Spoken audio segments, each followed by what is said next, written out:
Hello friends, this is Shalini Taylor, Assistant Professor in Biani Group of Colleges. I am going to deliver my lecture on molecular biology having the topic that is the DNA as the genetic material. First of all, what is the genetic material? Genetic material is nothing but the hereditary content which is being transformed from the parents to the progeny or the offsprings. Now, how we came to know that DNA is the genetic material, this is we are going to discuss. First thing I want to share with you is about the central dogma. What is central dogma? First of all, I want to discuss with you all about the central dogma which was given by Frederick Crick. First of all, tells us that the DNA is being transcribed into RNA, which is being translated into the protein. Later, certain kinds of modifications were observed in which the DNA can be reformed with the help of RNA by the process of reverse transcription in the presence of the enzyme reverse transcriptase, and the DNA self replicates itself. That means DNA is formed again and again in the cell by the help of the process known as replication. Now we move on to the main topic, that is DNA as the genetic material. First thing, the first experiment which was performed in 1928 by Griffith was on the mice using the strain of bacteria known as Streptococcus pneumoniae. This particular bacterial strain has two different types of strain. One is having the smooth strain which was pathogenic, or the virulent strain named as S third strain. Why it was virulent? Because of the capsulation. And the second strain which was taken was the R2 strain, that is non-virulent strain.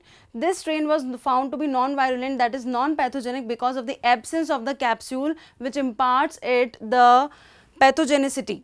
Right now, moving on to the experiment, it was performed like the S3 strain was injected directly into the mice, that is the experimental organism here, and it was observed that the mice died. Later, the same experiment was performed by taking the R2 strain which was non-pathogenic, and it was again injected into the mice, which later found that it survived. Again, the same experiment was conducted in different steps, like the S3 strain was again taken which was pathogenic, and it was found to be responsible for the killing of the mice, but now it was modified by heat killing. That means the strain was made non-virulent by the process of heat killing. So it was, when injected into the mice, it was found that the mice still survived.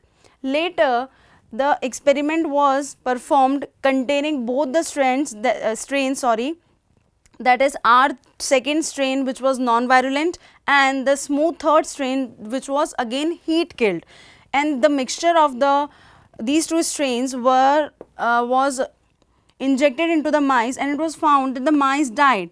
Now the question was how the mice died.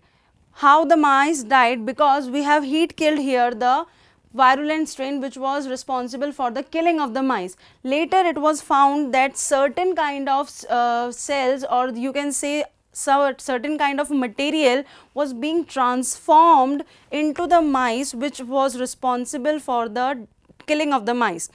Here the Griffith experiment is also known as the transformation experiment, where he concluded according to his protocol that certain amount of material was transformed from one strain to the another strain. That means when this particular solution containing R second and S third strain, it was found that certain kind of S third strain containing bacteria were still living, or they have been transformed into the R second strain which was found to be responsible for the killing of the mice.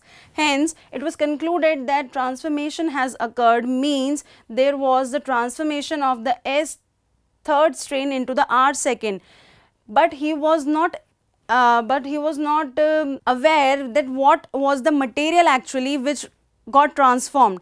Later in the year 1944, it was proved by Avery, MacLeod and McCarty that the genetic content which was responsible for the killing of the mice was nothing but the DNA, right? DNA means the deoxyribonucleic acid. This experiment was further modified or further continued with the help of Hershey and Chase experiment, which was conducted in the year 1952.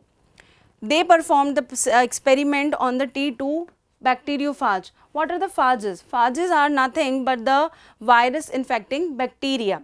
Okay.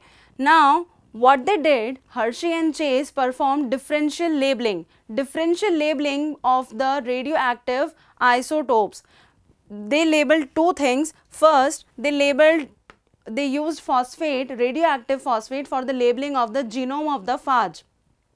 Since phosphate is the major constituent of the DNA only or the genome only, so it is found only in the genome. It will be found only in the genome. Same as they use the radioactive sulfur, which was given to the bacteriophage again, and sulfur will be the major constituent of the protein coat or the capsid of the bacteriophage. So, this is how they use two different types of radio labels or the radioisotopes for the labeling of the bacteriophage. What they did, they used the radioactive phosphate containing media and the sulfur containing media, and they have grown the E. coli, that was the bacteria or the host infecting the containing the bacteriophages. T2 bacteriophage was grown in two different types of media. First was containing the radiolabeled phosphate and second containing the radiolabeled sulfur, in which again the host bacteria, that is the E. coli, was also given. So, these bacteriophages will infect the E. coli containing or consuming the specific kind of media.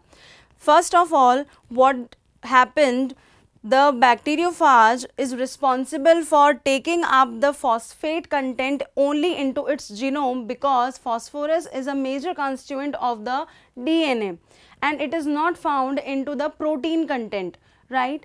Secondly, in the second media, it was seen that the sulfur containing protein coat was found outside the E. coli bacteria, because the cycle of the bacteriophage is like the phage only insert or integrates its genome into the host bacteria, not its whole of the protein coat. Hence, only the genome get inserted into the bacteria, into the bacterial chromosome instead of the protein coat. Later, what the Hershey and Chase did, they separated the mixture of the bacteriophage infecting the bacteria also.